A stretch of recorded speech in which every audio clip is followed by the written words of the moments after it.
मराठा आरक्षणासाठी पुन्हा एकदा मराठा समाज आक्रमक झाला आहे। मनोज जरांगे पाटलांच्या हाकेला आता सगळ्या महाराष्ट्रातून मराठा बांधवांनी साथ दिली आणि संपूर्ण महाराष्ट्रातून मराठा समाज मुंबईला रवाना होत आहे। कोल्हापुरात देखील शाहीर पथक कोल्हापुरात रवाना होताना आपल्याला पाहायला मिळत आहे। खरं तर आरक्षणाची जननी कोल्हापूरला म्हटलं जातं आणि राजेश शाहू महाराजांच्या ऐतिहासिक दसऱ्यापासून हे शाहीर पथक आहे ते कोल्हापुरात रवाना होत आहे, मुंबईला रवाना होत आहे।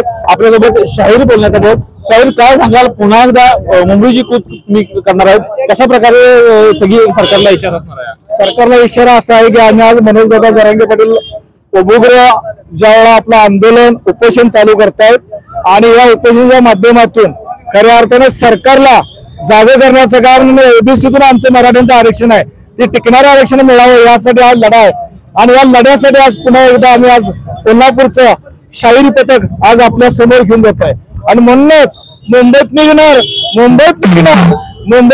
मराठ्यांचा मोर्चा, सरकार सांभाळा तुमच्या खुर्च्या, मुंबईत निघणार मराठ्यांचा मोर्चा,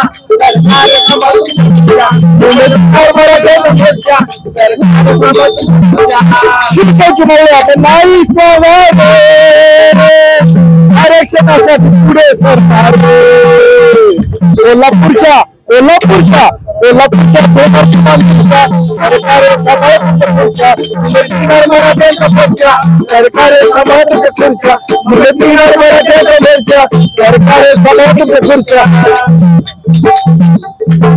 शाहिरी पोहऱ्यातून सरकारला इशारा देण्यात आलेला आहे।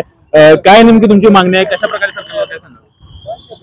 आज मराठा आरक्षणचा जो विषय आहे तो आपल्या मराठा समाजासाठी एक महत्वाचा विषय आहे, तो मिळणं गरजेचं आहे।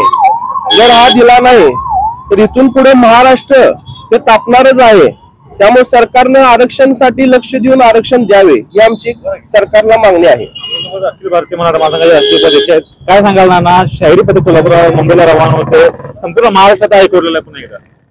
यावेळी मराठा समाजाला असं ठरलेलं आहे, गंडायचं नाही, फसायचं नाही, घ्यायचं ते आरक्षण घ्यायचं।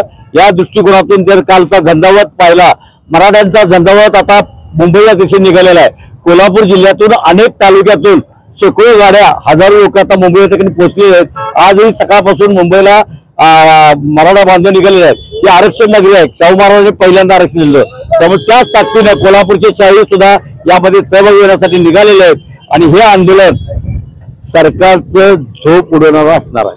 त्यामुळे खरं तर हे आंदोलन सरकार झोपून होणार म्हटलं, गणेशोत्सव आहे, या सगळ्या पार्श्वभूमीवर हे आंदोलन देखील होत आहे, काय सांगाल? नाही, खरं तर गणेशोत्सव म्हणजे मग ते श्री गणेश व्हायला पाहिजे। सरकारनं आता आपल्या म्हणजे शब्दाला जागण्यासाठी काम करावं। 1 वर्षापूर्वी सरकारच्या वतीनंच सगळ्या फेऱ्यांचा समावेश ओबीसी मध्ये करणार, ज्यांना कुणबी दाखले मिळालेले आहेत, असा अध्यादेश काढलेला होता। त्याची अंमलबजावणी का केली नाही, वर्षभर का केलेलं?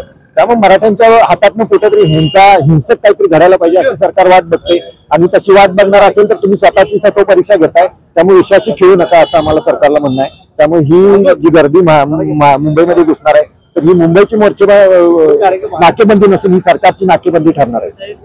खरं तर बाबा, सरकार वारंवार मराठा समाजाची दिशाभूल करते असं वाटत नाही? माजी मुख्यमंत्री आताचे विद्यमान आता सध्याचे विद्यमान उपमुख्यमंत्री एकनाथजी शिंदेनी वाशीमध्ये छत्रपती शिवाजी महाराजांच्या पायाला हात लावून शपथ घेतली होती सगळ्या काय बोलायचं? अरे तुम्ही जनतेला फसवता, तुम्ही आता महाराजांना फसवता। यंदा मात्र आम्ही जारंगेच्या नेतृत्वाखाली तुमचं ऐकणार नाही। आम्हाला मराठ्यांना आरक्षण द्या, झेपत नसेल तर खुर्च्या खाली करा, आम्ही बघतो। या अशा सगळ्या मराठा समाजाची तीव्र भावना आहे। खरं तर मुंबईत निघणार मराठ्यांचा मोर्चा, सरकार सांभाळ तुमच्या खुर्च्या, आता या प्रकारचा इशारा या शाहिरी पथकाच्या माध्यमातून सरकारला देण्यात आलेला आहे। श्रीकांत पारीख, नवराष्ट्र, कोल्हापूर। हे शिरक्या मग